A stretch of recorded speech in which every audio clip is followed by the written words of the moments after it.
Hi guys, it's your Island Girl, and I'm back with another reaction video for you today. And today I'm reacting to why British and American fire hydrants look so different. And Girl Gone London is going to explain to us why that is the case. So go over and show her some love for me, guys. Tell her the Island Girl send you over there. The link for this video will be in the description below. All right, guys, so you can click it and head on over there and show her some love. So come on in, rock back, relax, put a smile on your face and enjoy. To our regular schmeglers, day one, sweetie pie, sweetie poos. Come on in, rock back, put a smile on your face and enjoy this reaction with the Island Girls. So without further ado, we're going to find out why is it they are different, because I don't know. Here we go right about now.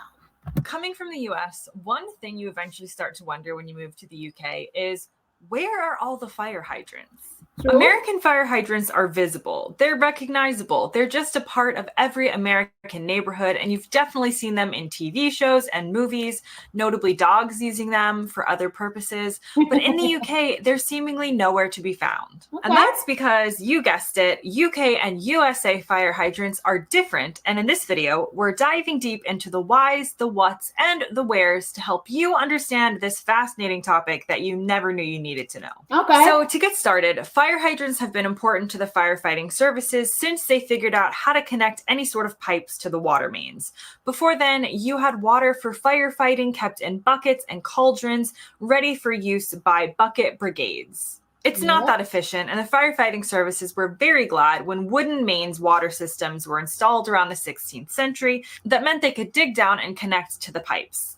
Eventually, cast iron pipes replaced the wood, and permanent underground access points were included for firefighters. This is where the UK and the USA split in terms of how they connect to these mains. Okay. The cast iron hydrants that you see in the US were invented around 1801 by a man named Frederick Graff. Now, Frederick Graff was an engineer at Philadelphia Waterworks, and unfortunately, the exact design he had is unclear, as the records of it were in an office that burnt down. You cannot make this stuff up. And so with it went the blueprint of the first model, but he is really officially known as the inventor of this above-ground fire hydrant in some capacity. Okay. This led to the US fire hydrants being this above-ground model. For your interest, the color of the hydrant does vary, and there's a system that is supposed to be used that shows the firefighters the water flow capability of the hydrant based on the color it's painted, but this is sometimes overruled by the local area and their own requirements. So each American firefighter will be familiar with what is most commonly used in their area, though they could take a good guess at hydrants across the US due to this attempt at standardization.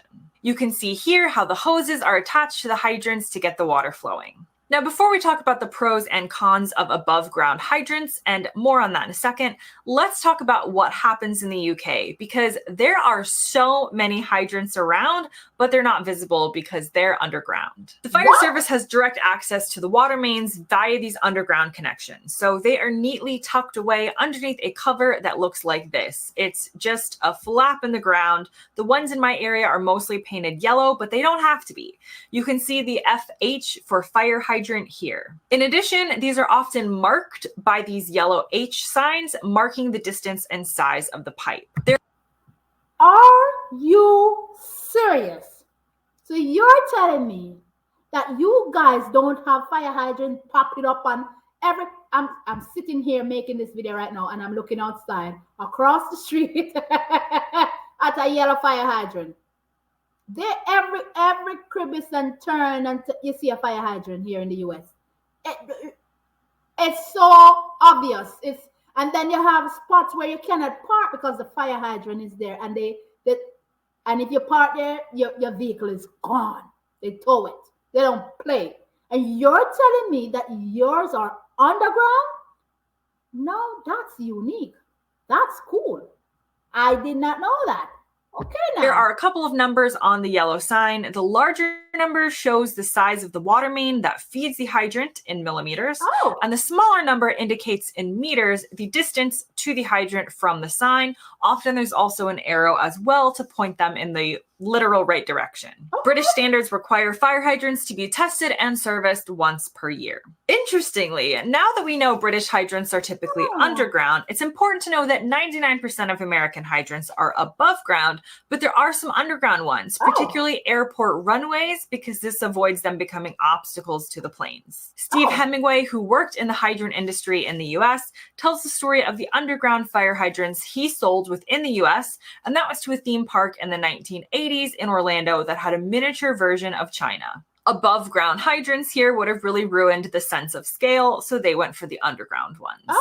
And to head back to the UK, you can still rarely find some above ground hydrants. Interestingly, there are some non-working ones on old RAF bases that were under American jurisdiction, as the base would have its own support system like fire and police. Because the American fire trucks were incompatible with the way that UK fire engines plug into the water mains, they had to have above ground hydrants. This still happens today in a few American bases across the UK.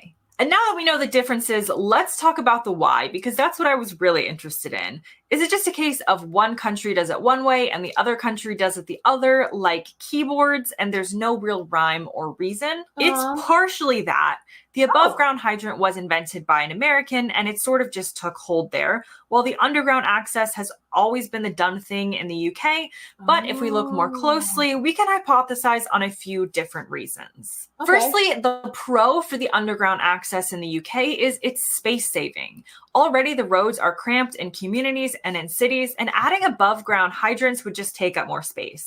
People can easily walk over the underground hydrants, no problem, so you haven't added any additional infrastructure to get in their way on day-to-day life. Secondly, the underground access is via the pavement, known to Americans as the sidewalk, so it's not really as much of a problem of people obstructing them by parking near them like happens in the US, though they do still put out PSAs to not park over a hydrant, as parking on the pavement is common in some areas of the UK where space is at a premium, so be sure you're looking out for that if you drive and park in the UK. Okay, so you don't have any issues with people parking beside it or in the spot that it is. They just don't need to cover it. Now that's what I'm talking about. But I can see where she's going when she said, look, based on limited space, so that's what it was best for them to put it underground. I'm like, oh baby, no, that's smart. I'm not gonna lie. And they get service once a year. Here in the US, like I said, every turn, every crevice, you see a fire hydrant. You cannot park in that spot. Period. That's common knowledge. But and then she said on the military base, it's like what they, because you know the military base run their thing differently. So US military bases, they have their hydrants on top. Isn't that something you're still going to somebody's country and you still do what you do to bring the same thing along from your country? Because your hose are not connecting, change out your hose and do what? Get with the norm. Okay, now let's continue.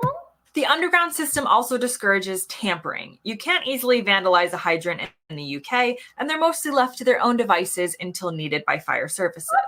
Underground hydrants are also not harder to connect to than above ground ones.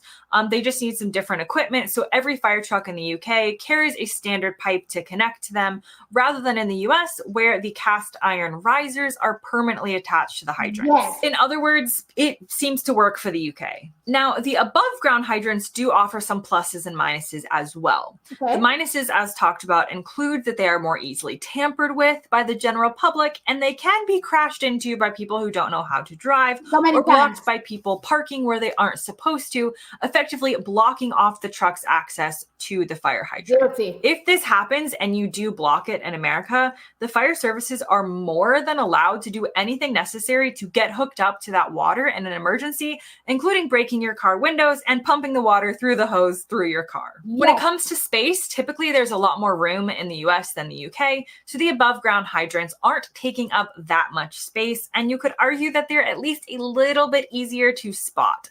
You can't exactly pave over them on accident or bury them under dirt or leaves and things like that. The US also does have areas that receive an incredible amount of snowfall. In these instances, above ground hydrants are typically fitted with some kind of tall, colorful pole that's even taller than the hydrant to make sure that it can still be located in the snow.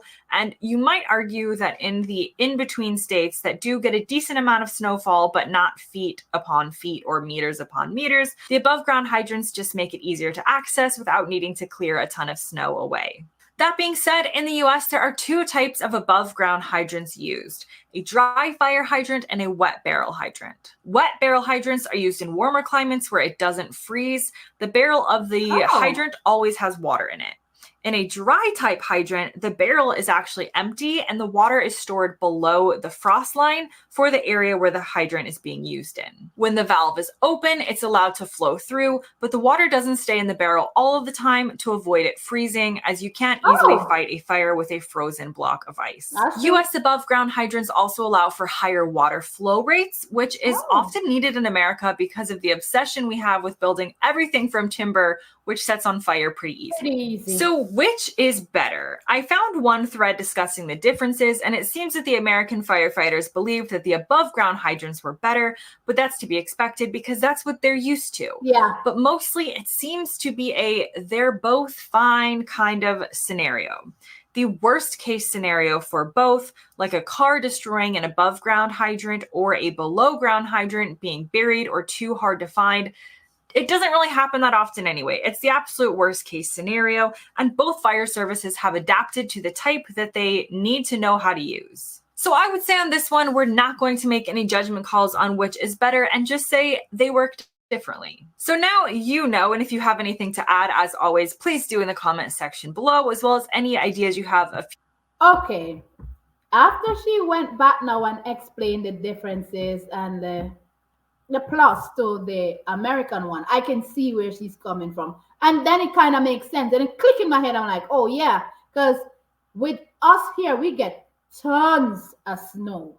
And when we do, we still can locate those fire hydrants. Like she said, there's a piece of metal going up to point out that a fire hydrant is there. It's easily accessible. And like she showed, if you're blocking it, they'll either push your car and toss your car to the side if it's there in a rush, or they'll smash that glass and go through it and do what they have to do. You just need to get out of the way.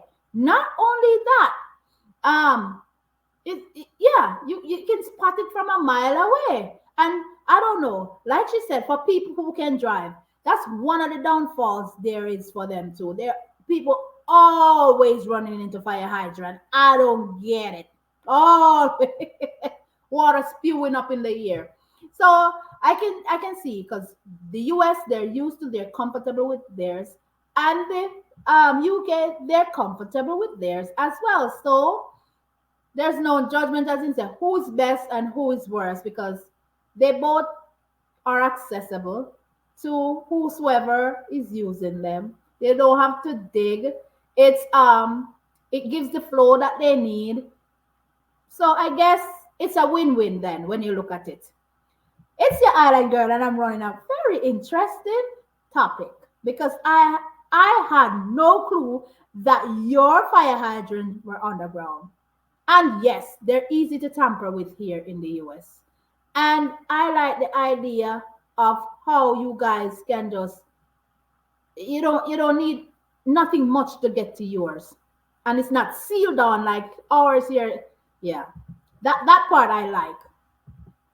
It's the island girl, and I'm running here out of here. Come on in, rock back, put a smile on your face and enjoy. So now what I know when I come to the UK, I don't need to look for the fire hydrant standing up. I can just look on the pavement. It's under there.